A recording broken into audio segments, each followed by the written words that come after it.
les va? Qué gusto que inicien con nosotros una semana más, tal y como lo hemos hecho a lo largo de estos más de 24 meses de pandemia, haciendo un seguimiento de lo que ha ocurrido con esta crisis de salud, pero también intentando dar un acompañamiento. Hoy en particular hablaremos de una publicación que aborda, pues, quizá el tema más sensible de esta pandemia, que es la pérdida de vidas humanas. Quédense con nosotros durante los próximos minutos. Pero bueno, antes comenzamos con una felicitación a la Filmoteca de nuestra universidad y compartimos con todos los cinéfilos del país que esta institución cinematográfica será sede del Congreso Internacional de la Federación Internacional de Archivos Fílmicos para el 2023. El tema que se propone para este encuentro, que se llevará a cabo el próximo año, es Mujeres en la modernización de los archivos cinematográficos. Así que enhorabuena por este importante anuncio que se dio a conocer en el Congreso FIAF 2022 en Budapest. Se trata de una de las instituciones más importantes dedicadas a salvaguardar y defender el patrimonio fílmico desde 1938 y bueno, de la cual es miembro nuestra Dirección General de Actividades Cinematográficas de la UNAM. Así pues, un reconocimiento a este trabajo cotidiano que realiza nuestra Filmoteca a favor del material audiovisual. Y como cada lunes, comenzamos con la voz del doctor Carlos Rosales, quien hoy reflexiona sobre la efectividad de la vacunación en personas que han sido recuperadas de COVID-19. Veamos la siguiente cápsula. Buenas tardes, doctor.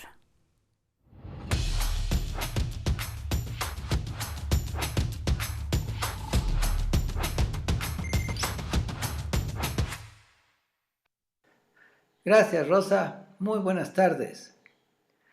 Durante mucho tiempo, nuestro público nos ha preguntado que si es correcto que una persona que tuvo la COVID-19 se vacune.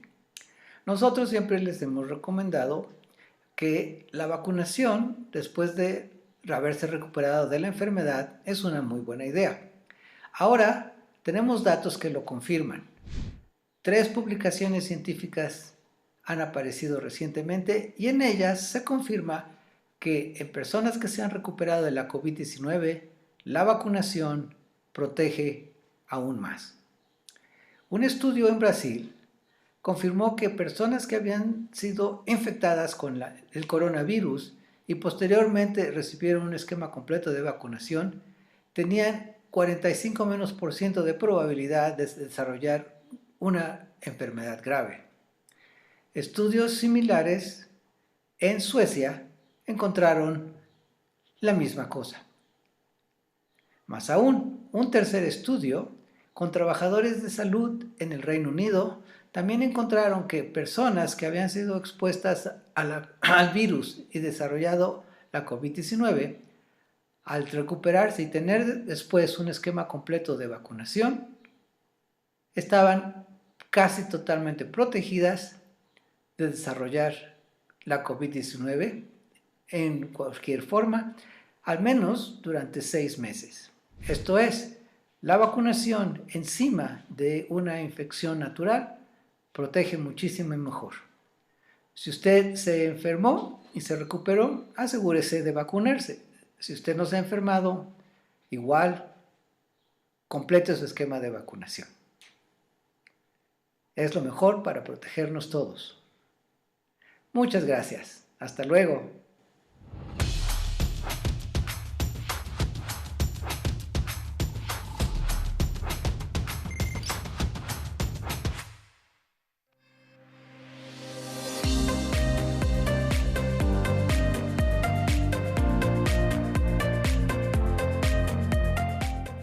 En este programa hemos ido compartiendo con ustedes periódicamente las cifras oficiales, por ejemplo, del número de enfermos, también de fallecimientos a causa de COVID-19 que se han dado durante la pandemia. La cifra oficial más reciente es de 312,000 mexicanos que han perdido la vida por este padecimiento. Sin embargo, pues se habla de un subregistro y además existen varias investigaciones al respecto que arrojan otras cantidades, otras cifras. Hoy platicaremos sobre la publicación que se reúne en el libro, Las vidas, la investigación que se reúne en la publicación Las vidas que no contaron, editado por Planeta, con autoría de la doctora Lorian Jiménez Faibi, quien es jefe del Laboratorio de Genética Molecular de la Facultad de Odontología de nuestra universidad, y bueno, quien a lo largo de toda esta pandemia ha sido una voz crítica en el seguimiento que se le ha dado en nuestro país por parte de las autoridades. Se ha publicado también artículos y el libro Un daño irreparable. Doctora, ¿cómo estás? Un gusto saludarte aquí en la UNAM Responde. Buenas tardes. ¿Qué tal? Muy buenas tardes. Mucho gusto, con muchísimo gusto de estar aquí en el programa. Pues gracias, doctor. Es un libro que está publicado recientemente. Es un recuento de lo que ha ocurrido en la pandemia, principalmente en este tema de las vidas que no han sido contadas. Pero antes de comenzar, o para comenzar, me gustaría que nos hablaras de tu interés. ¿De dónde surge esta curiosidad por publicar un libro dedicado a este tema, doctora? Sí, bueno, Las vidas que no contaron es, vamos a decir, la segunda parte de Un daño irreparable, que fue el primer libro que publiqué en enero del 2021, de 2021. En Un daño irreparable hice una narración de los eventos que ocurrieron durante el primer año de la pandemia, tanto a nivel mundial como aquí en México. Lo que traté de hacer es un análisis crítico de cuáles fueron las decisiones gubernamentales y en términos de la gestión y el manejo de la pandemia que llevaron a los resultados que hemos tenido, ¿no? Entonces, Un daño irreparable termina cuando empezábamos a subir en la segunda ola de contagios, que fue a finales del 2020, principios del 2021. Yo cerré el libro más o menos a principios, tal vez el 2 o 3 de enero de 2021, y en ese momento pues se veía que la situación iba a ponerse, se estaba poniendo muy grave, pero nunca pudimos haber anticipado la gravedad con la que iba a azotarnos esta segunda ola de contagios, que hasta ahora ha sido la más mortal que hemos tenido durante la pandemia. Entonces, el segundo año de la pandemia finalmente ocurren muchos eventos que son de gran trascendencia, entre otras, pues esta catástrofe que ocurrió durante la segunda ola y el advenimiento, desde luego, de la propagación de nuevas variantes del virus y de la vacunación, que se empieza a hacer la vacunación masiva en el mundo, en México, también se empieza a hacer la vacunación de la población contra COVID-19, y entonces, pues hay mucho que decir al respecto. Yo pensé que quizá, bueno, creo que todos creímos que la pandemia podía haber terminado antes y que el recuento de Un daño irreparable hubiera sido suficiente para cerrar ese capítulo, pero ocurrieron demasiadas cosas en el segundo año que valía la pena dejar documentadas. La intención finalmente del libro es asentar, dar una razón por la cual en México, a diferencia de otros países, se han perdido tantas vidas por el manejo que se le ha dado gubernamental a esta crisis sanitaria.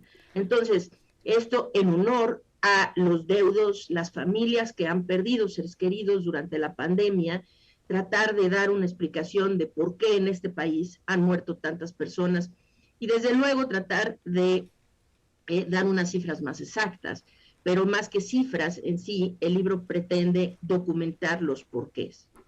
Exactamente, doctor. En este tema me gustaría detenernos porque precisamente pues, se trata o pareciera que son solamente cifras y lo que encontramos en la publicación son testimonios, es un análisis crítico de todas estas estrategias que se implementaron o no correctamente desde tu perspectiva, desde tu investigación a lo largo de todos estos meses de este segundo año, pero por supuesto considerando todas esas medidas o lo que se pudo hacer durante el primer año de pandemia. Desde tu experiencia como universitaria, como investigadora, ¿cómo se dio esta investigación? Es decir, ¿cómo fuiste tejiendo todos estos elementos para conformar una historia o una fotografía más o menos completa de lo que ocurrió en este segundo año de pandemia, considerando las cifras, los testimonios, las investigaciones, las estrategias, los discursos, por supuesto, que también están presentes?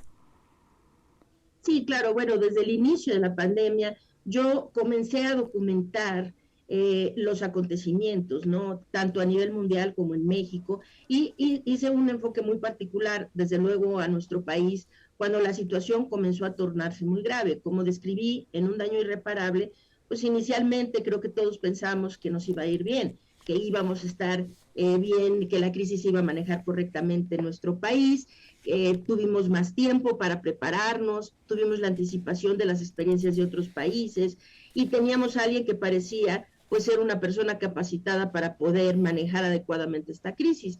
Cuando la situación comenzó a irse, a descarrilarse, que es lo que terminó pasando, descarrilándose por completo, pues yo empecé a documentar. Entonces, desde luego, a recolectar entrevistas de otros expertos en diferentes áreas, en el área de vacunas, en la situación de los hospitales, cuál es la situación de las instituciones de salud, en la situación de la atención médica, de las pruebas que se realizan en el sector público, pruebas para detección de COVID. Es decir, entonces fui recopilando entrevistas, documentos, versiones estenográficas de conferencias de prensa y desde luego los análisis propios que yo he hecho sobre las bases de datos, sobre las bases de datos abiertos que se tienen, que han hecho disponibles las autoridades, que no han sido muchas, es decir, no nos han proporcionado mucha información,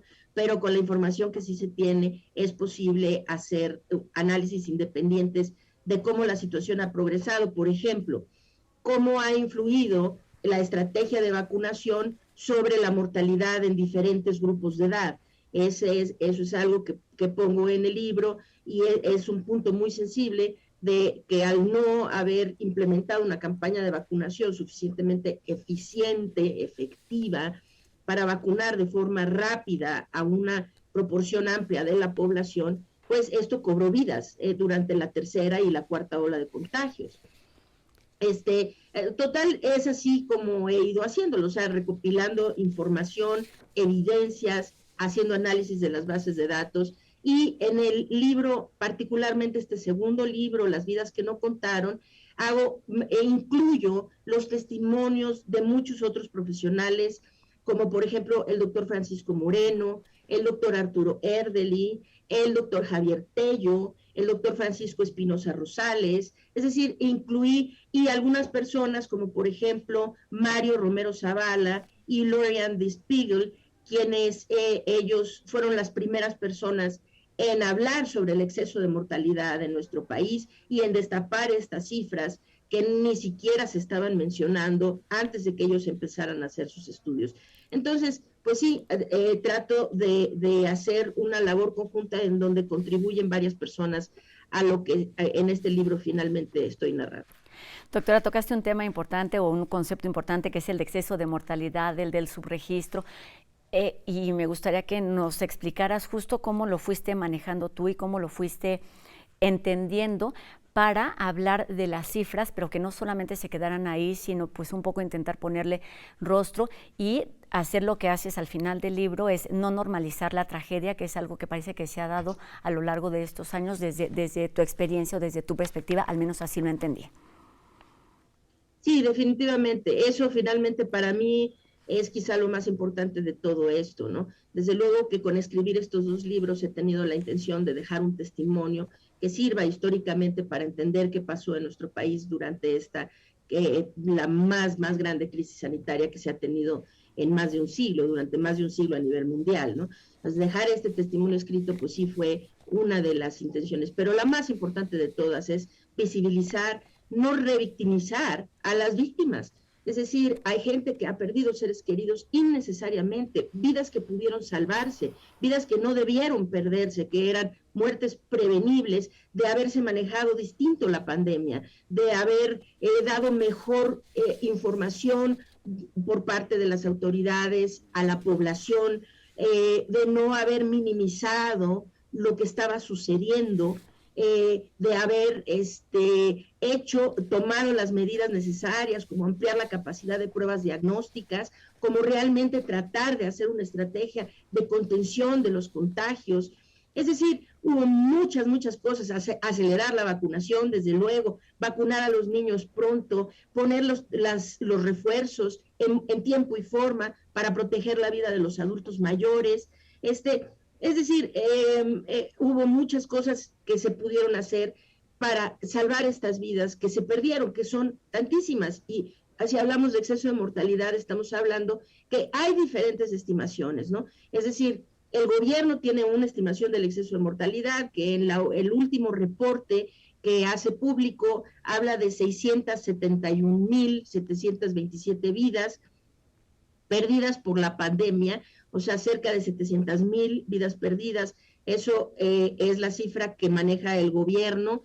La Organización Mundial de la Salud acaba de salir con una estimación que es ligeramente menor, está por arriba de 600,000, pero no tan alto, son 624,000 más o menos las que dice la Organización Mundial de la Salud.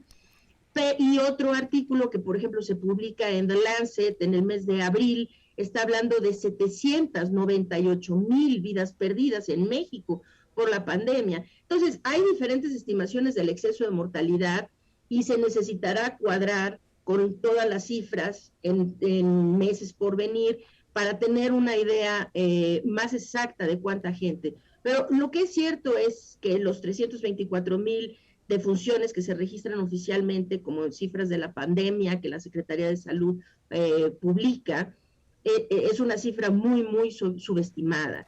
Y que mientras que sí el gobierno ha dado a conocer las cifras de exceso de mortalidad, estas son cifras que nunca se han reconocido realmente, es decir, no se les ha dado difusión, no se ha hecho un reconocimiento de que esas personas murieron también por la pandemia, que son más del doble de las que el gobierno está admitiendo. Son personas que murieron directa o indirectamente de la enfermedad COVID-19, pero todas murieron a consecuencia de la pandemia. Exacto, entonces, como bien dices, se tienen que ir cuadrando estas cifras, doctora, pero mencionas otro punto importantísimo que es, por supuesto, las cifras duelen, sea una y más, sea si son 300, aunque sean 700, todas y cada una de ellas duelen porque son personas que ya no están, pero hay otro tema importantísimo que es el de los discursos, lo que se ha dicho de las personas fallecidas o no, de lo que se ha dicho a lo largo de esta pandemia o no, y uno de esos temas, por supuesto, importantes es el del, pues, el uso del cubrebocas.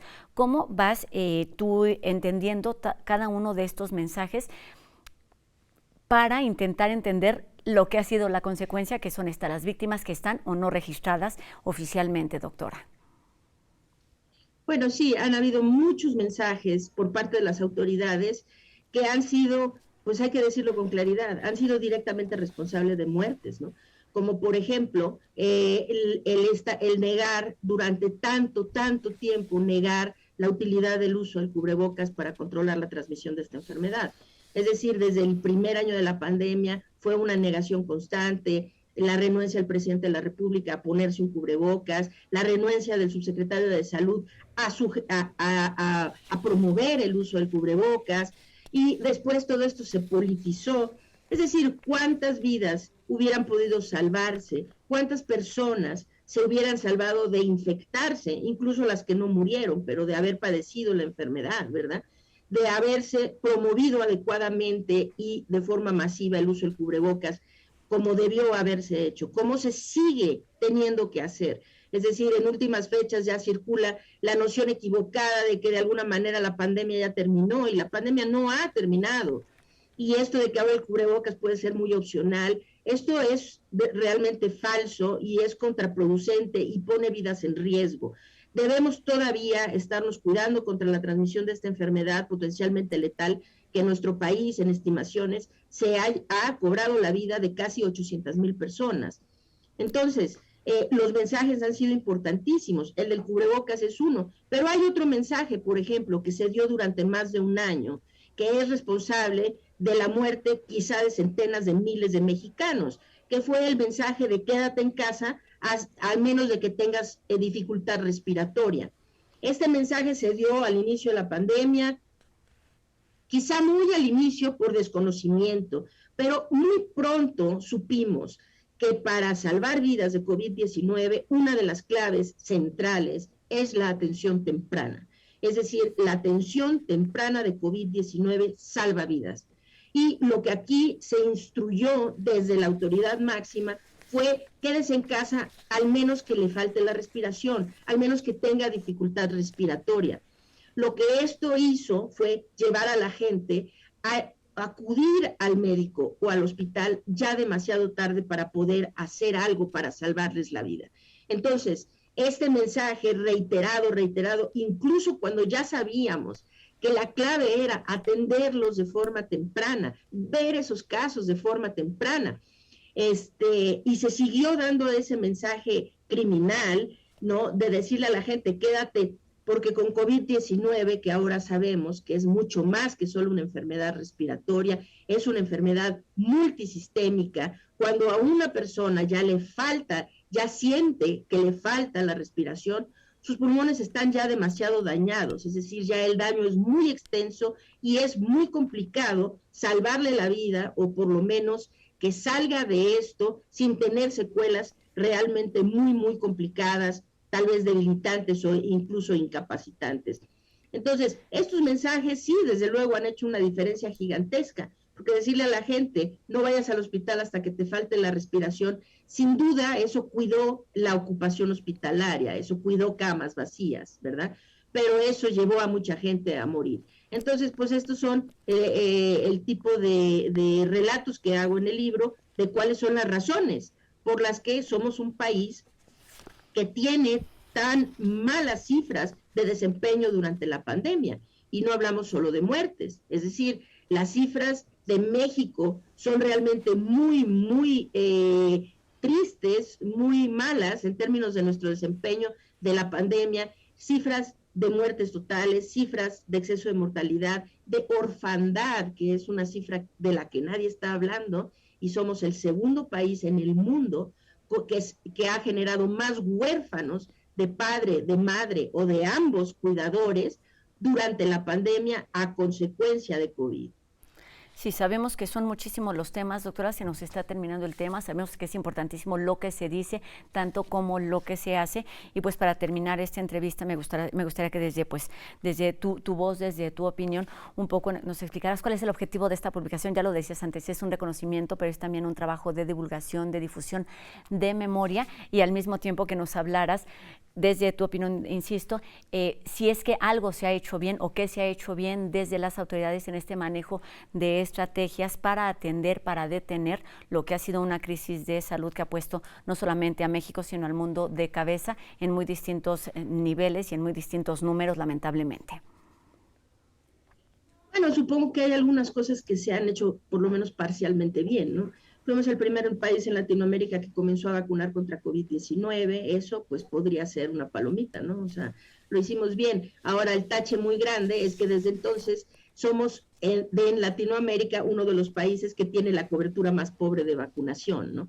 Entonces, pues es muy complicado hablar de qué se ha hecho bien cuando realmente los resultados son tan dramáticamente malos, ¿no? Es decir, hablamos en todos los sentidos. Personal de salud fallecido, somos el país número 1 en términos de personal o profesionales de la salud muertos por COVID-19 durante la pandemia. Como dije, somos el segundo, después de la India solamente, en términos de huérfanos que se han generado por la pandemia. El quinto lugar en cifras oficiales de muertes totales. El cuarto lugar en exceso de mortalidad. Es muy complicado, es decir, no hicimos el suficiente número de pruebas, nunca se hizo rastreo de contactos, nunca se hizo una estrategia de contención, nunca se vigilaron nuestras fronteras, la estrategia de vacunación fue muy lenta, se utilizaron vacunas que no estaban reconocidas por ninguna instancia internacional, llevando a muchos mexicanos ahora a no poder viajar al extranjero porque están vacunados con vacunas que ninguna parte aceptan como adecuadas para proteger, ¿no?, contra COVID-19.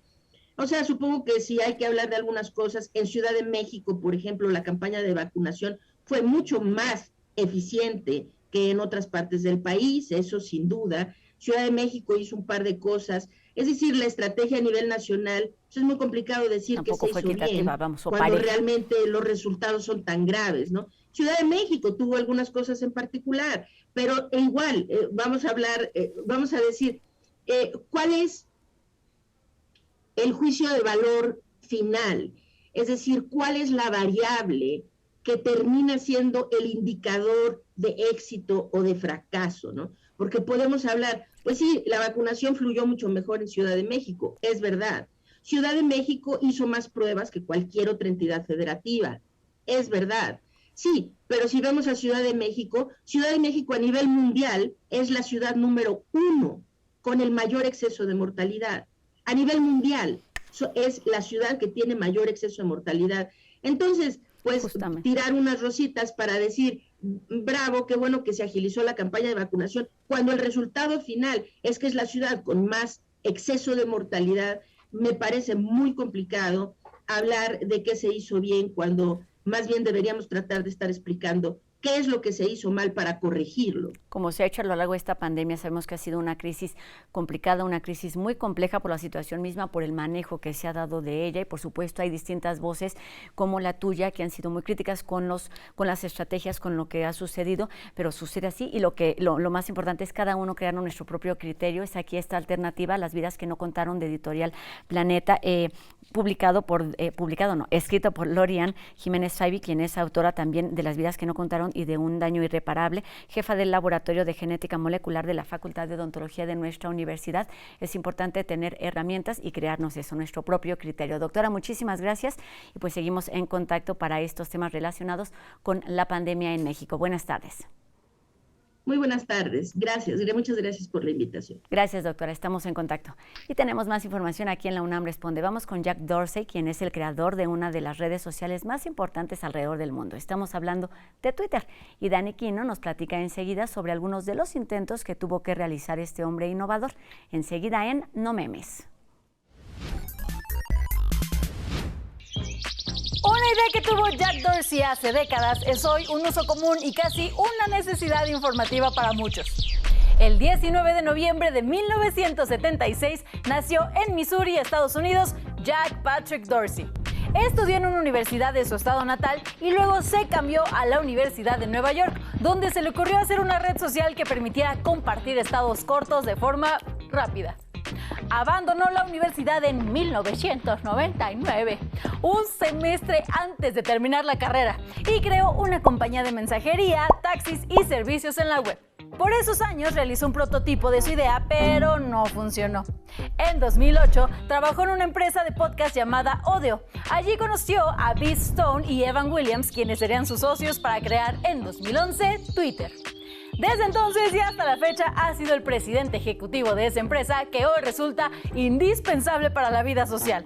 En 2008, MIT lo incluyó entre los 35 emprendedores menores de 35 años de edad, y en 2012, The Wall Street Journal lo nombró Innovador del Año. Ya que estamos hablando de redes, pues utilicemos esta red social o cualquiera que ustedes prefieran para entrar en contacto con nosotros y seguir haciendo juntos este programa. Están apareciendo en este momento en nuestra pantalla.